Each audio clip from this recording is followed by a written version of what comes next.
Hi, இன்றைக்கி வேர்க்கடலை போட்டு காரக்குழம்பு வைக்கிறது எப்படின்னு பார்த்துக்கலாம். நம்ம இப்போ என்ன பண்ணேன்னா, வேர்க்கடலை, வெந்தயம், சீரகம் இதெல்லாம் போட்டு தாளிச்சிட்டு நம்ம வெங்காயம் தக்காளி போட்டு நல்லா வதக்கிட்டு அதோட சேர்த்து இந்த வேர்க்கடலையும் போட்டு வதக்கி எடுத்துக்கலாம்.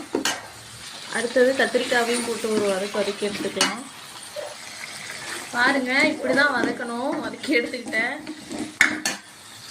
பாருங்கள், இது தேவையான அளவு மஞ்சள்தூள் 1 ஸ்பூன், காரத்துக்கு ஏற்ற மாதிரி மிளகாய் பொடி 4 ஸ்பூன் மிளகாய் பொடி போட்டிருக்கேன். இப்போ இதையும் ஒரு பச்சை வாசனை போகிற வரைக்கும் நல்லா வதக்கிக்கலாம். இந்த மிளகாய் பொடி நான் வீட்டிலே ரெடி பண்ணி வச்சுப்பேன், கடையில் வாங்க மாட்டேன்.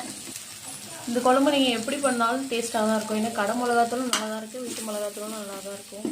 நெக்ஸ்ட்டு இதுக்கு ஒரு லெமன் சைஸு புளியை நான் கரைச்சி வச்சுருக்கேன். இப்போ இதில் ஊற்றிடலாம்.